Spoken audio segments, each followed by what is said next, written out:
Certains aiment la technique, d'autres adorent le style plus aérien. Il y en a qui apprécient la comédie, et ceux qui préfèrent la psychologie. Et puis, il y a ceux qui ne jurent que par une chose, la violence.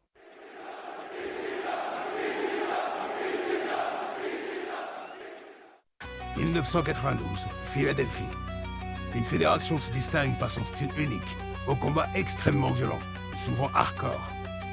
Son nom, Extreme Championship Wrestling, ou plus souvent appelé ECW.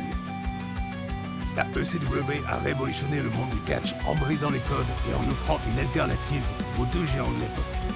Sous la direction de Paul Heyman, la fédération est rapidement devenue un phénomène culte, attirant un public passionné et déchaîné.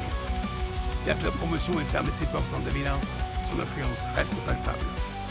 À coups de chaises, de kendo stick ou encore de battes enroulées de barbelés, la ECW a laissé une empreinte indélébile sur l'industrie du catch.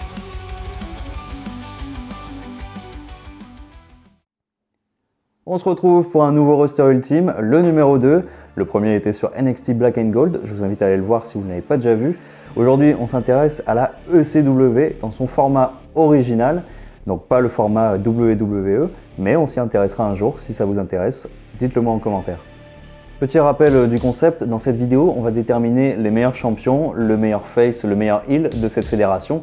Et pour ça, on va le faire de manière objective, en s'appuyant sur des faits, sur des chiffres, et donc ce ne sera pas un concours de popularité.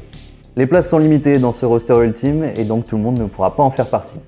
Alors, si je ne choisis pas votre catcheur préféré de la ECW dans telle ou telle catégorie, ne vous énervez pas, au final c'est que mon avis, et vous pouvez me partager le vôtre en commentaire.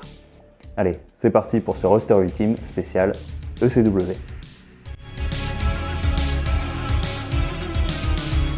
On démarre ce roster ultime avec le ECW World Television Championship.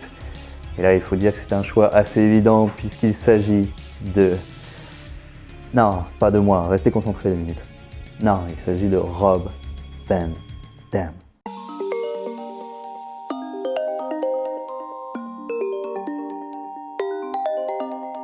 Il utilise des armes, ses gros bras, ses Rob Van Dam. Il fume la beuh d'Amsterdam et au passage fuck Vince McMahon. Il fume des tonnes et il déconne. Je sais qu'il vous étonne, encore un con. Et puis dans la zone, il s'est taillé, one of a kind. J'arrête, ça y est. Le J, c'est RVD. Avant de parler de RVD, quelques mentions honorables à Cole Scorpio par exemple et ses 4 règnes, Shane Douglas, Rhino ou Taz, qui en ont 2 et qui ont détenu ce titre environ 300 jours chacun, mais aucun d'entre eux n'arrive à la cheville de RVD pour ce titre. En un seul règne, Rob Van Dam a été champion télé pendant 700 jours. C'était un règne entre avril 98 et mars 2000. On parle d'un règne avec 121 défenses de titre dans des matchs de qualité où RVD a toujours su innover pour captiver les fans. Des matchs contre Lance Storm, Spike Dudley et évidemment Jerry Lynn. Et surtout, c'est un règne qui a élevé ce titre à un niveau où pendant un moment, cette ceinture était devenue plus prestigieuse que le championnat du monde de la ECW. Rob Van Dam est le meilleur ECW World Television Championship et il fait tout naturellement partie de ce roster ultime de la ECW. Bon, pour cette catégorie, encore un choix assez évident. Comment ne pas choisir ceux qui sont considérés comme l'une, si ce n'est la meilleure équipe de tous les temps. Il est l'heure de get the table, de dresser les tables, car on accueille tout de suite les Dudley Boys. Est-ce que j'ai vraiment besoin de justifier mon choix pour cette équipe légendaire composée de Bubba Ray Dudley, Devon Dudley et aussi Dursley Dudley, le cousin d'Harry Potter? Quoi, vous vous souvenez pas de son amour pour les tables dans le film? Oh, ils sont merveilleux, hein, mon chéri? Combien il y en a? 36, je les ai comptés moi-même. 36! Mais l'an dernier, j'en avais 37! C'est l'équipe la plus emblématique et la plus titrée de la ECW, 8 fois champion par équipe. Bon, au final, seulement 230 jours de règne, c'est surtout des règnes de transition, mais voilà, c'était la valeur sûre sur laquelle Paul Heyman pouvait mettre les titres sereinement et avoir des matchs de fou. Avant de révolutionner les matchs par équipe à la WWE, avec les Hardys, Edge et Christian, les Dudley Boyz ont eu des années mémorables à la ECW dans des matchs hardcore contre The Eliminators, The Gangstas, The FBI ou encore RVD et Sabu. Ils ont marqué la fédération par leur style extrême et violent, que ce soit dans leurs matchs ou dans leurs promos. Il y a des fois où on n'était pas loin de l'émeute avec les fans de la ECW. Les Dudley Boyz sont pour moi le choix évident pour cette place de meilleure équipe de la ECW.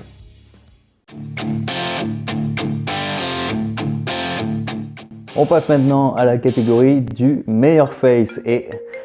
Pardon, j'ai pas coupé mon téléphone, c'est vraiment pas pro.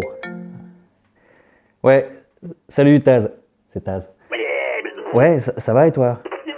Oui, je sais, j'ai pas encore parlé de toi, mais... Non, désolé, tu seras pas le meilleur face. Non, tu seras pas non plus le meilleur champion. En fait, je suis navré, mais t'es pas dans mon roster ultime. Non, mais je comprends bien, mais... Oui, bah c'est ça. Crée ton propre titre, là, FTW machin, ouais. Et tu sais quoi, je vais te faire une place avec ça. Bah ouais, non mais si, ça me fait plaisir. Allez, on fait comme ça. Salut Taz. Désolé, hein. Je vais faire un petit changement vite fait. Voilà, le titre FTW avec Taz, comme ça on l'a placé. Donc comme je disais, on va parler maintenant du meilleur face de la ECW. Là on a quelques noms qui se détachent, notamment Taz, RVD, Sabu ou encore The Sandman. Mais mon choix va se porter sur Monsieur Tommy Dreamer. Qui d'autre que celui qu'on surnomme The Heart and Soul of ECW, le cœur et l'âme de la ECW. Il était le genre de catcheur auquel Monsieur Tout le Monde pouvait s'identifier. Bon, en même temps, regardez son look, hein. On dirait pas un prof de sport avec son jogging et son t-shirt là? Bonjour tout le monde. Alors je vous explique, le sport c'est la vie, d'accord? Houdini, il sait plus où il est lui, lève-toi. Tu poses ton kebab, dépêche-toi. C'est pas un kebab. Je m'en fous, lève-toi. Et c'est quoi le problème avec ton corps, bonhomme? Quoi? Je sais pas, on a l'impression qu'il est pas à toi. Et vous, c'est quoi votre problème avec votre survêt? Attention, hein. Tu tomberas pas plus bas, Jack. Je me suis fait un peu mal quand même. Mais la vie ça fait mal, mais on grimpe à cheval. Bon, je me moque de son look, mais évidemment, Tommy Dreamer, c'est un monument et tout un symbole pour la ECW. C'est bien pour ça que je le place comme meilleur face de la fédération dans ce roster ultime. Après voilà, comme je l'ai dit, d'autres catcheurs peuvent prétendre à cette place. Pour certains, ce sera Rob Van Dam, mais on l'a déjà placé dans ce roster ultime. Pour d'autres, ce sera The Sandman, ce que je peux comprendre. Pour d'autres, ce sera encore quelqu'un d'autre. Mais voilà, j'ai fait un choix et pour moi, c'est Tommy Dreamer. Après le meilleur face, le meilleur heel. Et pour le meilleur heel de la ECW, j'ai choisi un homme qui, en un relatif laps de temps, a marqué les esprits à jamais. Je parle ici de Raven. Si je choisis Raven, c'est parce que c'est un catcheur qui a apporté une nouvelle vision de comment pouvait être un heel. Loin des heels basiques, bêtes et méchants de l'époque, Raven était un personnage sombre, torturé et psychologiquement complexe. Ce personnage, il l'a développé à travers ses promos cryptiques et son attitude détachée, presque philosophique. Ça lui a permis de se démarquer dans une fédération où l'intensité et la brutalité étaient la norme. En incarnant un heel qui semblait autant torturé par ses propres démons que par ses adversaires, Raven a redéfini le rôle du méchant dans le monde du catch en lui donnant une profondeur rarement vue ailleurs. Et pour illustrer tout ça, on peut citer ses rivalités mémorables avec Tommy Dreamer et surtout celle avec le Sandman, où Raven avait alors manipulé la femme et le fils du Sandman pour les retourner contre lui. Et comme si c'était pas assez, la rivalité avait atteint son apogée lorsque dans un segment choquant, Raven avait fini par crucifier le Sandman sur une croix. Un moment si controversé qu'il provoqua un véritable malaise, même chez les fans les plus endurcis de la ECW. C'était un catcheur en avance sur son temps, assez visionnaire, presque comme s'il pouvait voir dans le futur. Un vrai phénomène, Raven.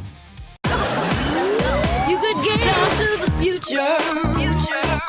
Everything life would be a breeze.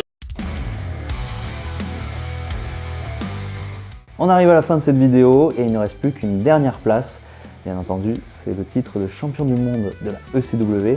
Je ne vais pas faire trop de suspense parce que je pense que mon choix va faire pas mal de déçus. Car pour ce roster ultime, le meilleur champion de la ECW est Shane Douglas. Et si je pense qu'il y aura des déçus, c'est parce que paradoxalement, j'en fais partie aussi. Je l'ai dit en début de vidéo, dans ce concept, j'essaye d'être objectif et de pas me laisser influencer par mes préférences. Parce que comme vous, certainement, Shane Douglas, c'est pas mon catcheur préféré de la ECW. Et comme vous, je suis déçu de ne pas voir dans ce roster ultime des noms comme Sabu, Rhino, Terry Funk ou encore le Sandman avec ses entrées légendaires. Bon allez, vous savez quoi, pour se faire plaisir, on va se remater une des entrées iconiques du Marchand de Sable. C'est parti.